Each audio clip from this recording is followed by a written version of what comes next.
you remember my imaginary friends? You can't remember if you're imaginary friends or the voices in your fucking head. What's the difference?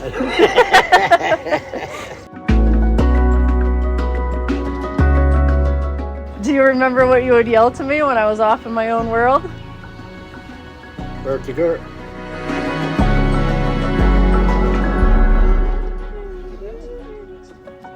Where are you, Gert?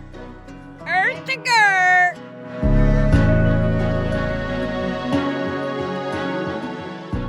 Gert. Earth to Gert.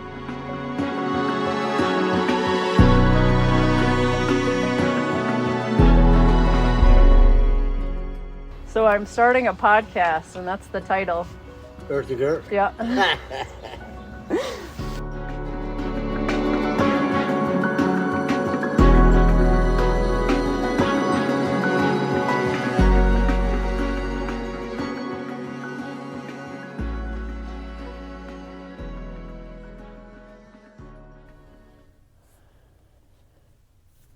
Hello, and welcome to another episode of Earth to Gert.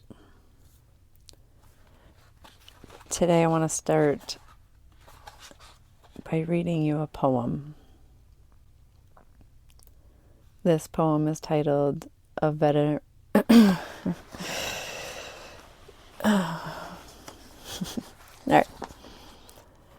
One of my fears and insecurities is reading out loud. I know I have done 18 podcasts now, 17, 19, I don't know how many. And yes, I'm still wicked nervous to read from a book out loud in front of other human beings. But here we go. A Veteran's Prayer, dedicated to my son, Sergeant Michael Christopher Mead. Now I lay me down to sleep. A veteran's prayer is what I keep. For post-traumatic stress relief, swollen eyes from tears I've cried. Always know you brought me pride. In more ways you'll ever know. In more ways I could show. PTSD can come and go. When it hits, we'll never know. It takes 22 lives per day, one almost each hour to my dismay. Serving your country oh so well, despite the fact that war is hell. A veteran's world will never know. All the dark places you must go. Memories of war not left behind because they sit right in your mind. So sorry that I missed the signs. No words of wisdom did occur to that you had to endure. Those lost at war are far too many. Those lost at home, even more plenty. I can only hope you died not in vain, but to help others who carry this pain. This poem was written by Laura Wiktoric. Laura is the author of the book What I Wish I Had Known.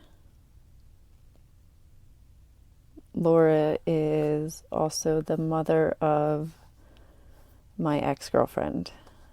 I met her daughter when I was coming out of my darkest days,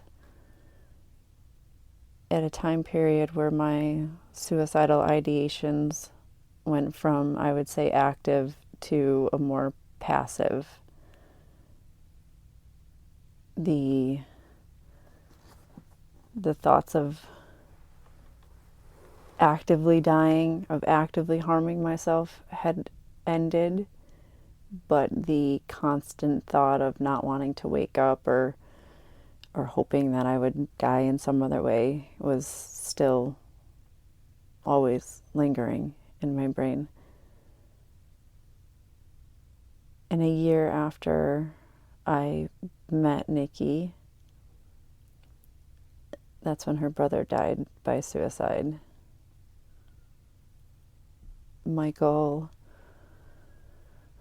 was in the Marines, survived war, but did not survive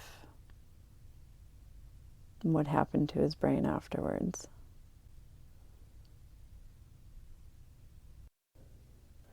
Laura joins me today to share Michael's story and talk about some of the things that she wished she had known.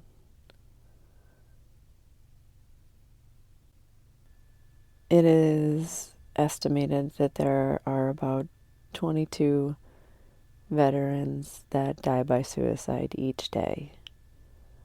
That's almost one vet per hour. I strongly encourage anyone, if you or someone you love has experienced some heavy shit, you know, might be going through some PTSD, strongly encourage them to make sure they're talking about it, that they're not just numbing it away and hiding that stuff. And it's okay to ask someone if they're having thoughts of suicide. And there are so many resources out there. Obviously, 988 is available, 911 is available, but there are so many other resources out in the community, and I attended a veteran suicide walk this afternoon. So I will share some of those resources. So if you or someone you love is struggling, please reach out. Please speak up. Please ask for help. There's no shame.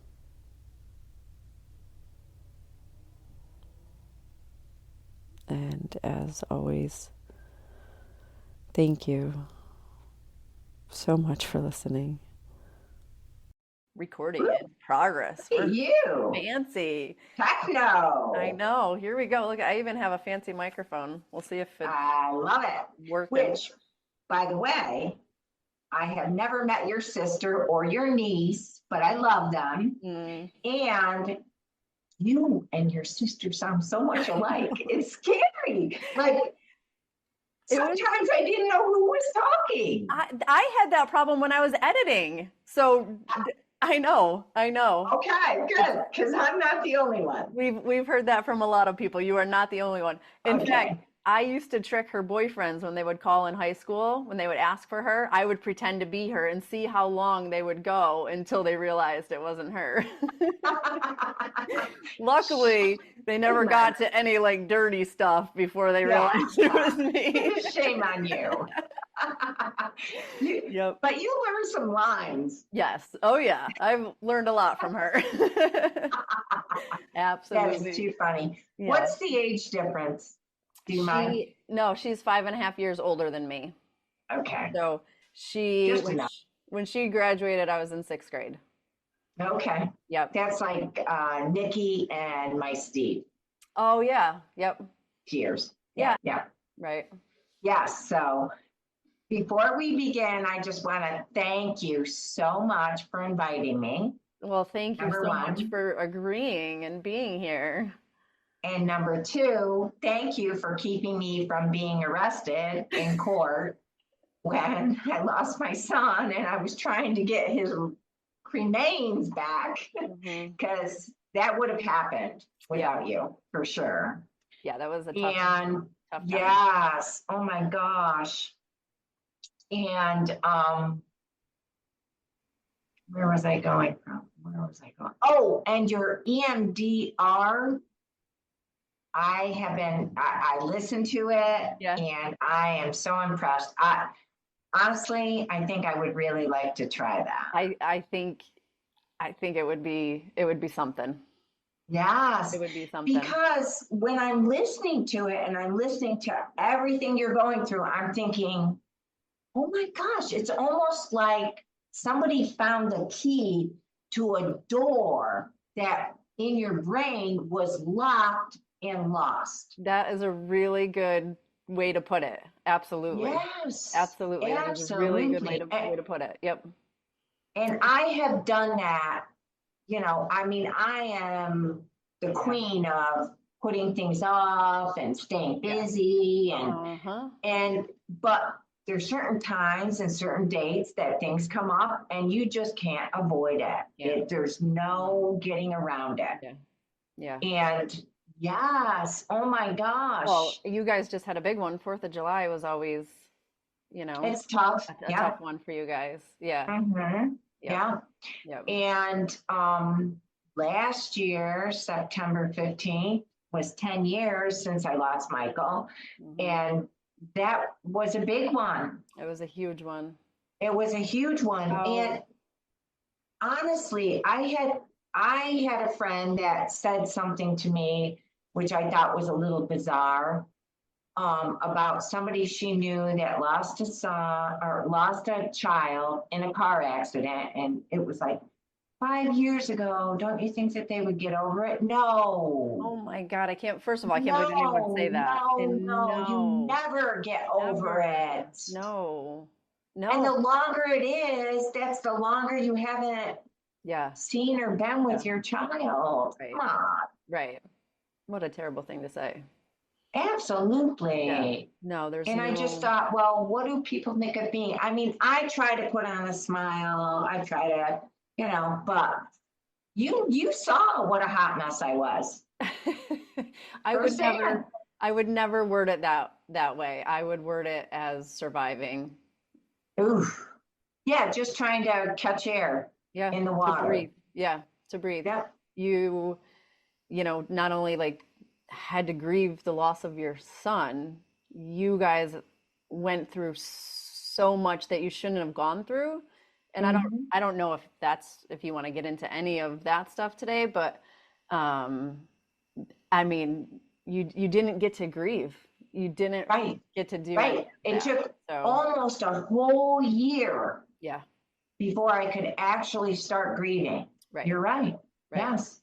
I mean, I remember leaving, I worked 20 miles from where I lived. Yeah, And I remember going into the grocery store, and Evan and Dante were staying with me for the yeah, summer, or at least 3 or 4 weeks. yeah, And I remember running through the grocery store and buying groceries and paying for it and leaving and driving all the way home. That was dinner. And I left it there. yeah. It's like, oh, now what do I do? Right, right. Just, You know, I I mean, just wasn't, I mean, I was running through the motions, but yeah, I wasn't there. completely disassociated. Yeah, Exactly. yeah, Exactly. yeah, And my life was just trying to stay busy to try and fill that void yeah, and not think about it. right. But yeah, Looking back, is that a healthy way to grieve, you think? I mean, there's probably no other way to no, I survive was it, just trying to but survive at yeah, that point. yeah. And I don't even know that I was surviving because I think I was down to like I was 95 I pounds. was just gonna say definitely tiny, tiny, tiny, Yes. I tiny. mean, no doubt I looked like I was 70 10 years ago, and my skin was hanging. And yeah, because I couldn't eat. I didn't want to eat. I didn't enjoy eating. But when I ate, it was coming out both ends. Right. So it was like, What's the point? you And know, then, yeah, right? yeah, Exactly. yeah, Made me sick. yeah. So let's back up. Who are you? That's a good question. That is a very good question. How do we know each other?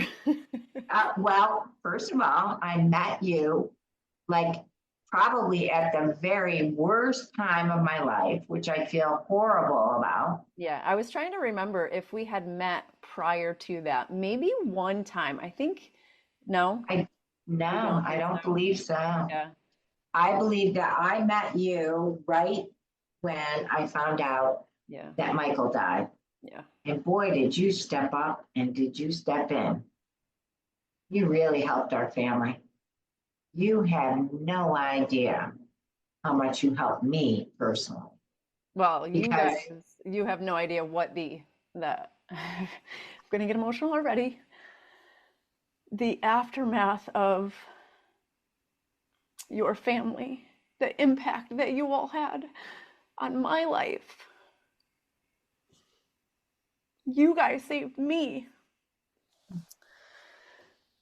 I just, Gert, I cannot thank you enough, honestly. You just were like a little angel that came out of nowhere.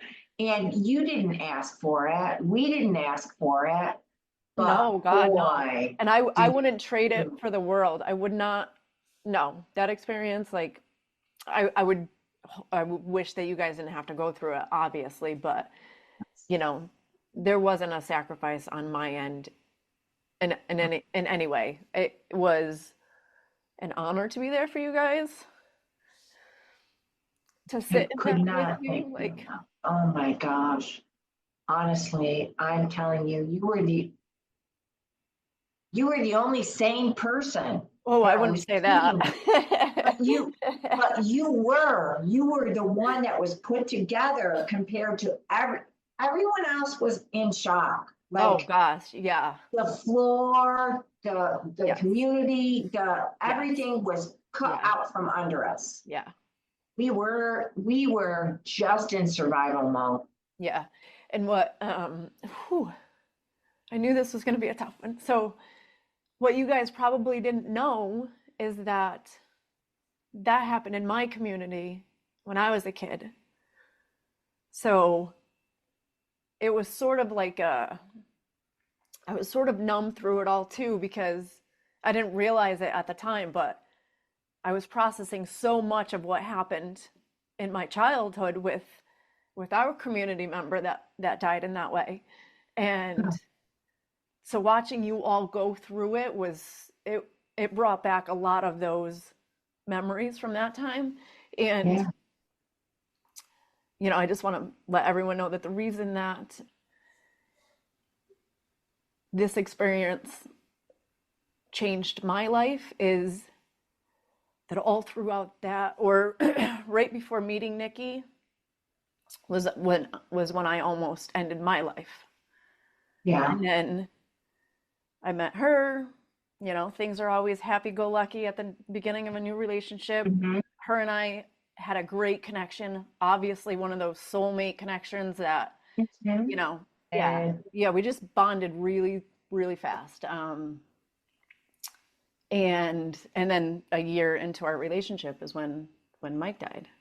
And the I like those drives, I mean, she lived 3 hours from me, so those drives there and back, like there was one time I couldn't believe that I almost did that to my family. And I remember texting my siblings and just telling them that I couldn't imagine losing one of them. And right. I just can't. I have never experienced a loss in the way that you guys have. So I have no idea what it's like. And I am just so You grateful. do, though. You do. Yeah. Because you Yes. saw it firsthand. You Yes. saw how devastating, Yes. Yeah. horrifying. It was horrifying. Yeah. I mean, and I was just an outsider looking in, you know? Honestly, I would have bet my life, my house, my home, my bank account that would have never happened. Yeah. I just never saw it coming. Yeah. And that's just how clueless I was. Yeah. And how devastated I was. I just felt so guilty for not reading. And honestly, Gert, there were signs. They were right there in plain sight. Yeah. But for whatever reason, Michael was my rock, my Marine, 4.0 GPA, architect, he had all these things going for him. Yeah. And then he was gone. Yeah. So So, that I want to introduce your book. oh, thank you. I had to buy the color version because I had the black and white original. I have both copies, but once For the record, I don't have a black and white. you don't, so that's like a rare thing. That's a limited edition. Oh, all right. So once I saw that was an error, I liked it. I thought it was No, I tried to talk people out of it. I'm like, I'll trade you. And they were like, no. So you wrote a book after the death of your son. Do you want to talk about it? You want to tell Mike a little bit about Mike first? Sure. Yeah, so tell me about Mike. Yes. So my Michael, my middle son, was born in 1982. He decided his junior year that he was going to go into the Marine Corps. And he was all gung-ho about it. And I had a lot of apprehension. And I really kept thinking, Michael, you're such a kind soul. How are you going to be Marine? How are you going to shoot people if you need to? What happens if you go to war? Don't worry about it. Everything's going to be all right. And I met with recruiters, after months and months of all this accumulating. And I got the, please sign. I'm going to do it when I turn 18 anyway. I want to be an aircrew chief. That's like a whole year of training. He would have to sign for 5 years versus 4. Anyway, he signed, and the day he signed and the day the sergeant came to have him sign the papers, I broke down crying hysterically, saying, I know I'm going to lose my son. Do you think that and was he was like, Mom, don't worry about it. I'm going to be a Marine. Don't worry. I'm not going to war. I'm going to be fine. But for some reason, I had that gut instinct that I was going to lose him. your intuition? Mm-hmm. Exactly. And then it wasn't much long after that 9/11 happened. Mm-hmm. And I knew that, it wasn't going to be good. Mm-hmm. And my worst nightmares did come true. I mean, he survived war, technically. Physically, not mentally. Right. Came home and he put on a happy face and he, was successful like he always is, like he always was. Mm-hmm. But come September 11th, when the whole 9/11 thing was going around, he just didn't sound like himself. Mm-hmm.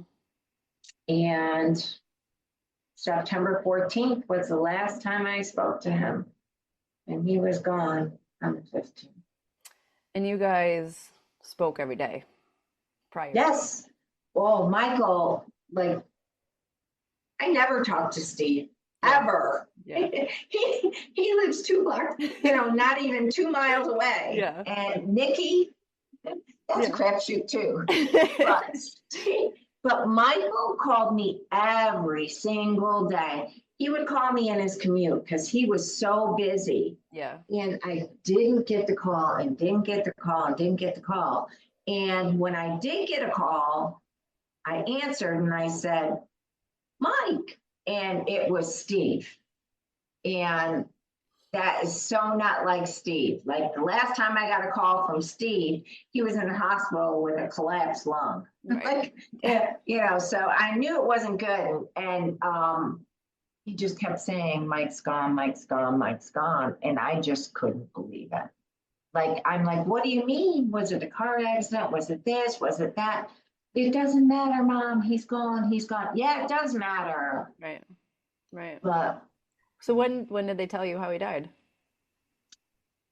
He finally did tell me. because I kept pursuing it and pursuing it and pursuing it. And I didn't believe it. And I kept thinking, they're going to look and it's not going to be him. And I kept calling his phone, like thinking he'll answer. But no. I think I can still hear Nikki on the phone. Mm-hmm. Yep. And Nikki had I had some weird experiences that day too, because when I got to work early in the day, we put our computers on and all of a sudden, all the electric went out. Like when I first got to work, all the electric went out, all the computers went out. It was like clearly some kind of cosmic. Yeah. And then Nikki was walking up the stairs at school, because she works at the school, and a bird hit the window. I was with her. Yes. We were there to pick up the boys. And that blows my mind. Mm-hmm. And she knew right then and there that meant something. And it was a weird, awkward, uncomfortable. What's going on? Yes. Yes. Yeah. Yep. Mm-hmm. Yeah. So your book, we've gone through, the aftermath was pretty awful for you guys. Mike died in Kentucky, and then you didn't find the will until a couple of days too late. He was already cremated. And then it was a matter of getting his remains back to New York, right? His final resting place. You did that. When did you write the book? Oh my gosh. I started writing it from the time he died. Did you? Well, that poem. Yes. Yeah. So I remember when you wrote that. Yes. What was the process like in writing it? Was it therapeutic? Yes. So the title is What I Wish I Had Known. And you crossed off wish I had in the N, so it reads What I Know. Right. So do you want to? Yes. So it goes from all the things that I didn't know, I know now. Mm-hmm. Like there were so many signs that I just ignored, I guess. Yeah. As a mom, I am very intuitive, but at the same time, you want what's best for your kids. And when, he gets out of the military and goes to school and earns his master's degree with a 4.0 and falls in love and is engaged and his fiance is picking out a wedding dress, you just assume things are good. Yeah. Yeah. I mean, he had a job at the school as an associate professor. He had a job at an architect firm. Like things were going good. Yeah, and he was designing. In my eyes, as a mom. Yeah, and designing big things. The 9/11 memorial. The restaurant that we went to, designing, everything in there. Yes, absolutely. Yeah. Yes. So on paper, it looked like everything was going well for him. Exactly. Right. Exactly. Like, I guess sometimes when somebody's a hot mess, you might say, oh, well, I knew they were a hot mess, but I never saw that with him. Right. So, but I learned a lot. Did you, in the conversation with my sister Kim, I don't know if you heard it, she was expressing that when I was at my lowest point, she didn't step up and say anything and offer any like sort of support. And it sort of sounds like, what you experienced after Mike's death, like Oh, should I have done something or absolutely. whatever. And Yes. from my standpoint, someone who has survived suicidal ideations, I don't think there is one thing anybody in my world could have nor should have done. And I'm not mad at my sister for never saying anything. I tried my hardest to make sure everyone around me thought that I was good, thought that there wasn't Exactly. anything happening. So when I first read your book, the first time through, I've read it a couple,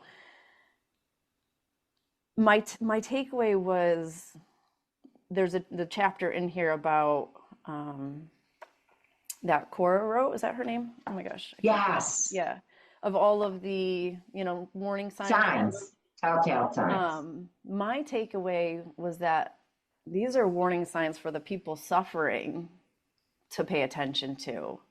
Hmm. That I want more people to know these warning signs for themselves, not for the friends and family. Because Wow.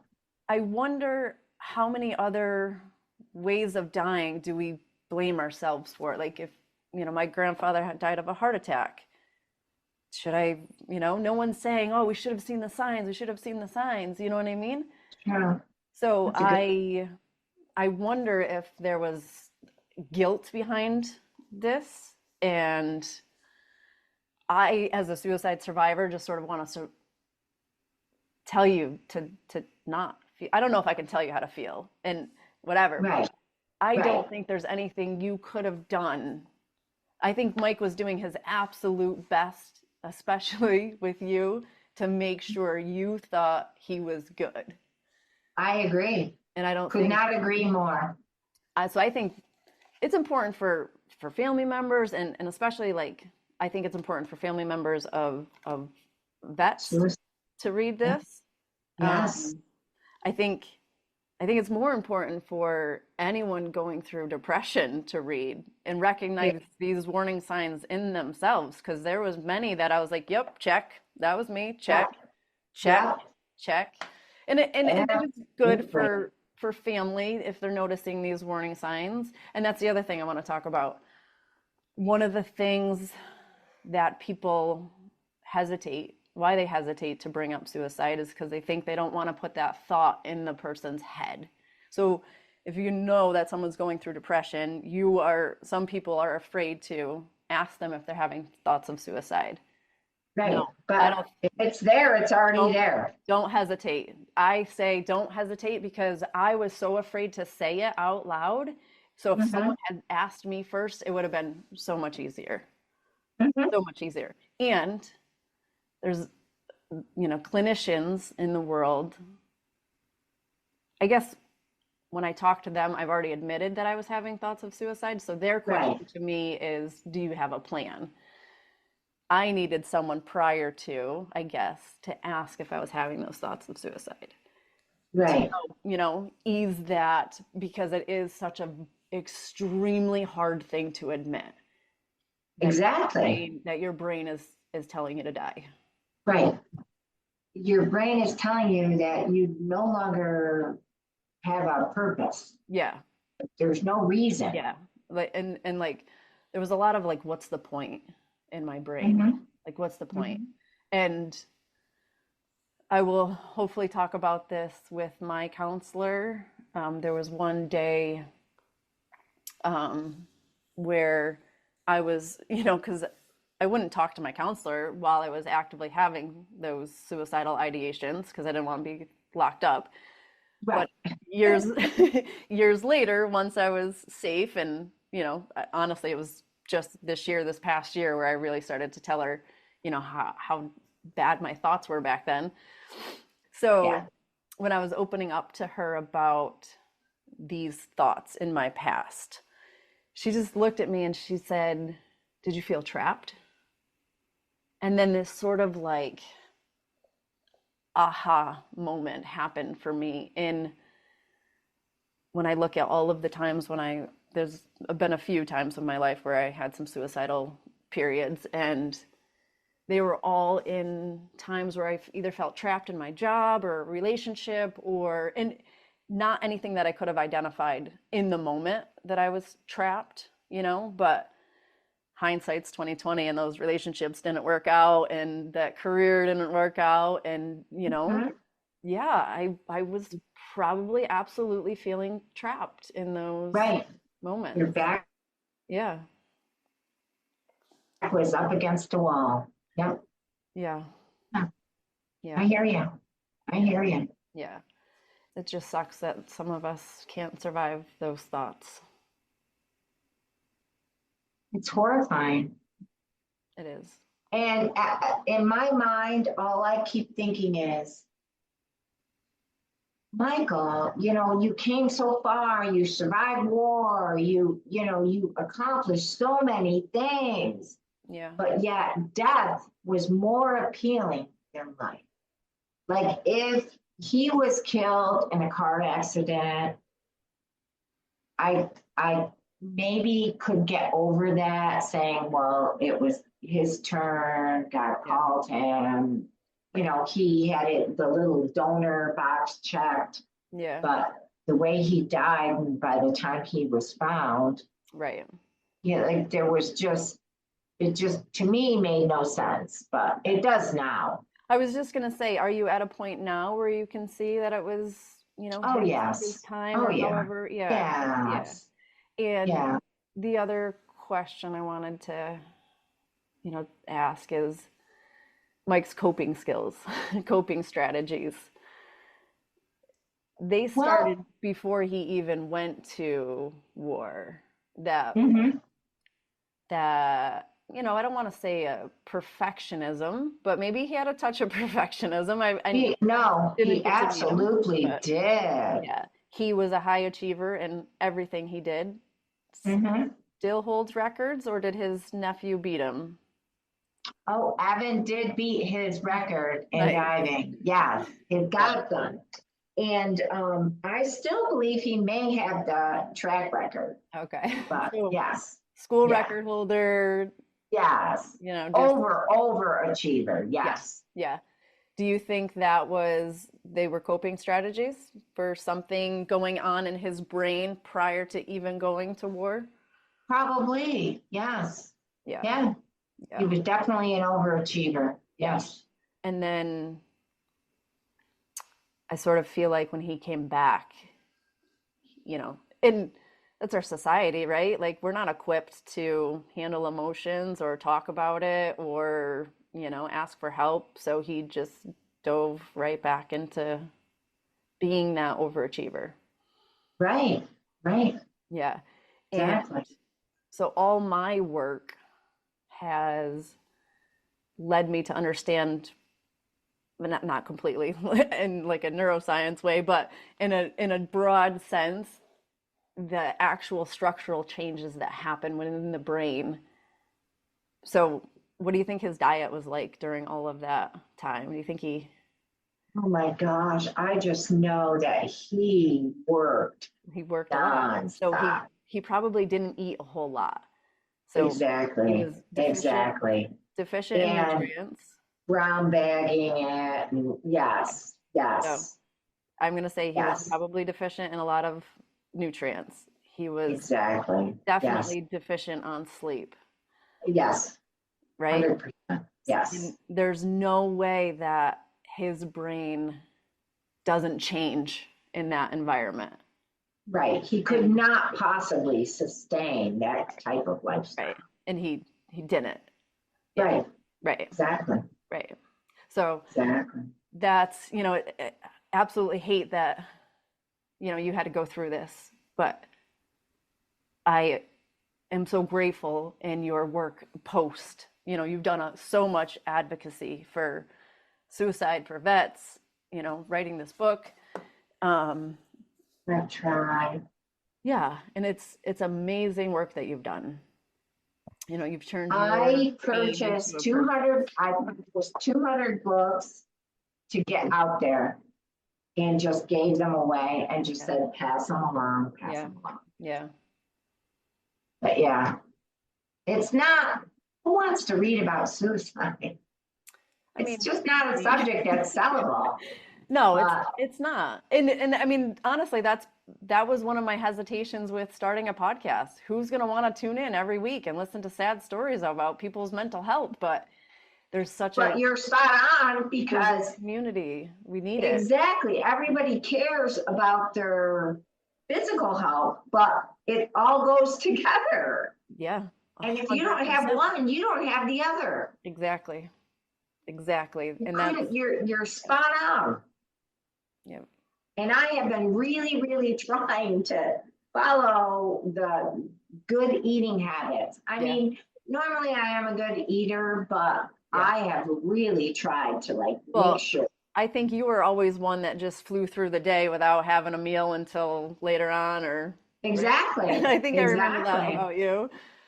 Yes. But also I only knew you when you were grieving, so Yeah. you weren't eating then because of that. But yeah. No. Yeah. But obviously, 30 pounds later or more. You look like you're supposed to. Okay. Back then you knew that woman's going through some shit right now. Yeah. You can tell. True. Yeah. True. So I just think what you are doing now is amazing. And telling Michael's story is going to help, others and just understanding that it truly is our environment, our lifestyle. And it is what happened to him. I'm not taking away his PTSD Oh, no, and all of no. it. Right. And that trauma physically changes your brain as well. So Mike had so much going on with his brain. Exactly. And we really need to treat the brain as, the organ that it is, the most important. If that's not healthy, we won't be healthy in any way. Exactly. And sleep is just a basic need, like eating. Yes. Yep. And I remember when he passed away, I don't know how, well, you know what the chaos was with all that. Yeah. But when we were in the apartment, he had his discharge paper, like everything was just lined up. Mm-hmm. And his refrigerator and his freezer, when you opened it, was pretty much empty, which tells a story in itself. Right. It was very strange. Yeah. Yeah. Because he liked to cook and he liked to eat. But you can't do that stuff when you keep yourself running as much as he did. Exactly. Yeah. Exactly. There were times where he barely came home to take a shower. So, yeah. I definitely 100% think he has been one of the spirit guides out there that's been pushing me to do this. Do you remember? Do you remember when Nikki was into roller derby? Yes. Do you remember what her derby number was? I know that she was Rampage. Let me think for a second. What was her number? Remember how they write it on their arms? It was Yes. It was 710. Okay. So after we split, our breakup was a little weird. It we never I don't think we ever officially broke up with each other. Right, We just right. sort of I think you left it like maybe we'll get to right. But in one of my biggest things was worrying about her and worrying about her mental health because she wasn't in a great place. And so I started seeing the time 7:10 on the clock almost every day. And I was like, I took it then to me because I would notice it because that was her derby number. So I made that connection 7:10. Oh, that's Nikki's number. And then I saw it the next day. And I took it as sort of like a reassurance that she's okay. Whatever. And that's good for you. Has been how many years later, and I swear to you, Laura, I still see 7:10 on the clock every day at some either morning or evening. I see the clock 7:10, and at this point I could be just so trained to look at the time at that time. I don't know. I hear you. I do. I believe in those signs from you know, Oh, people, and I of have course. always associated that to Mike. Absolutely. I always had the 11, and it was usually 411, but Hmm. there was a time where probably for a whole year, every hour on the hour, it would be 11, Mm. 911, 1011. Like it was Hmm. just, and Hmm. it was just like, Yeah. and if you look it up, it says angels are sending you a Yes. Yep. message. Yep. So, I totally believe in all of that stuff, of and course, not yeah. just from like the experiences I had with you guys, and those Mhm. little weird things, but just, it's just always sort of been there. In general, Yeah. yes. There Yeah. was there was a time when I think I think Nikki, we were at the Great Escape and a dragonfly landed, and I said something about that being someone visiting, and I don't think she had ever heard of that before. You've heard like other things or whatever. Right. So we looked it up, and she's like, "Oh yeah." And then a couple of days later, we went hiking and we went up to the top of the mountain. And do you remember this? There were Yes. dragonflies Surrounded. everywhere. Laura, I have been on that mountain every year since I can't And you've even, never seen it I have like never that. seen dragonflies up there. And that time Yeah. I took her, they were Absolutely. everywhere, everywhere. Yeah. The Yeah. the goosebumps that we got that day, I don't think we spoke for like 5 minutes. We were just You, staring at these you dragonflies. know what? You know Yeah, what you see. yeah, You know what you feel, and yeah, you know what's real. yeah. And then there was one I started videotaping it, and there was one that came right at the camera. And I was like, "Oh, hi, Mike." Exactly. It was definitely him. Exactly. I do remember that. Yeah, yeah. Yeah. So I definitely think our loved ones have a way to come back and visit, and I think Mike has definitely been doing that. And Absolutely. I think I said, it absolutely devastating that you guys went through what you went through, but your pain, there's a purpose behind it now. You are helping so many other families and so many other people. So I really appreciate it. Trying, doing the best we can, Yeah. making the best out of a bad situation. Yep. And then just, And that would be my goal. yep. And then just keep moving forward. Mhm. Exactly. Exactly. Yeah. All we can do. Right. Right. So coming up on 11 years. Hard to believe. Yeah. So when this airs, it'll be the week that, 11 years. Yeah. yeah, yeah, it'll be that anniversary. Do you have anything else you want to tell people to add to say? So when this airs, it'll be Suicide Awareness Month. So that's the whole point of just Mhm. bringing awareness to the subject and talking about it. And then, Yes. you have the unique perspective of being a parent, survivor. Yes. Um, you know, if you don't think it could happen to you, it could. I, again, I would bet my house, every penny I have. I mean, quite frankly, I would have rather been dead than alive.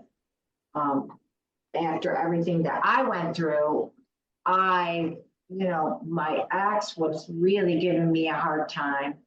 I would have preferred that he would come to the house and stab me and kill me than what he put me through.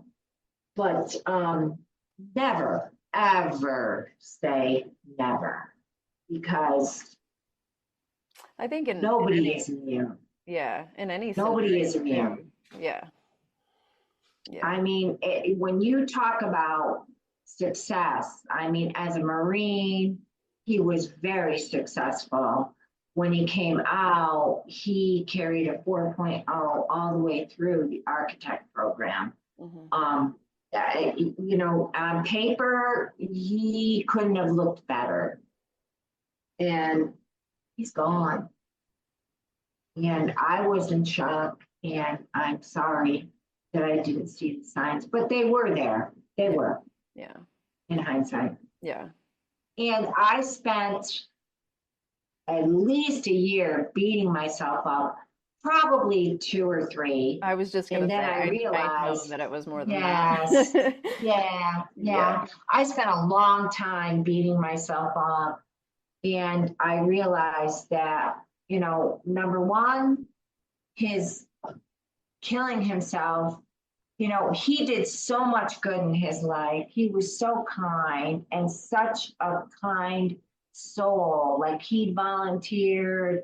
He was the type of guy that would change somebody's tire on the road. Like, he was somebody that even a stranger could count on. Yeah. And I decided that I couldn't, base his life on that one action. Right. When he was so mentally ill that he took his life. Right. It was right around 9/11. There was a lot going on in his mind. And I just decided that, he was a kind soul. He was a great son. I couldn't have asked for a better son. And I had to stop beating myself up for that, because I raised an awesome human. You did. I did. You did. 3 of them. Yes. Yeah, actually. Yeah. Actually. And you have a whole slew of grandkids now. I do. None from him, I know. but his fiance has went on to marry, and she has 2 children. Oh, that's nice to hear. Oh, yes. Good.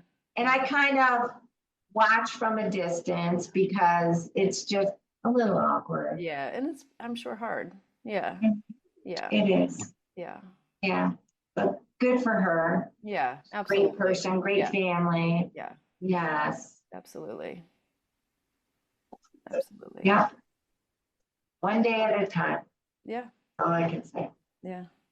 So, but I love this podcast. You have done a great job. Thank you. And I am going to look into this electro. It's not electric. It's not electric anything. I need electric. That's a whole different therapy. I think they did away with it a long time ago too. Yeah, it's super fascinating. And it is. I had a friend listen to the podcast, and so she started, and I was catching up with her, and so she has had like 3 sessions. Hers are set up very different than mine. So I'm learning that there are many different experiences with it. But she said, she's like, I don't know, I feel like lighter and freer. And I was like, and I knew that she hadn't listened to my EMDR journal, that episode yet. Yeah. And I was like, those were the exact same words that I use. Like, and it's almost like you don't even realize it's happening. Like, you just sort of like something is lifted. Yeah, you start with something, and then you bring up this memory, and then something else would come up, and then something else doors. They just keep opening. Yeah, and it's almost like it was a door I didn't even know that was locked, or that was even there. Exactly. Yeah, it's been a very fascinating experience. And then as her training continues, like when stuff comes up, she uses it in the moment versus like, all right, I have this problem that, you know what I mean? Like, it's just woven into sort of her practice now. So it's interesting. It's good to have connections. It is. It is. You look great, Gert. Thank you. I haven't even showered. I told you that. I know, but you do look great. And thank you for inviting me. Thank you so much for being here. I really, really appreciate you. And I appreciate that we've been able to stay connected over the years. Absolutely. Yeah, I appreciate it. Wouldn't want it any other way. All right. Thank you. I love you. Thank you. I love you too. Bye. Keep up the good work. You're doing great. You too. Thank you. Gert to Gert. I love it. Me too. People, I just love it. It's appropriate. It is. It fits, right? Yes. Yeah. Natural. It is. All right. Take care. Thanks so much. Thank you. Bye.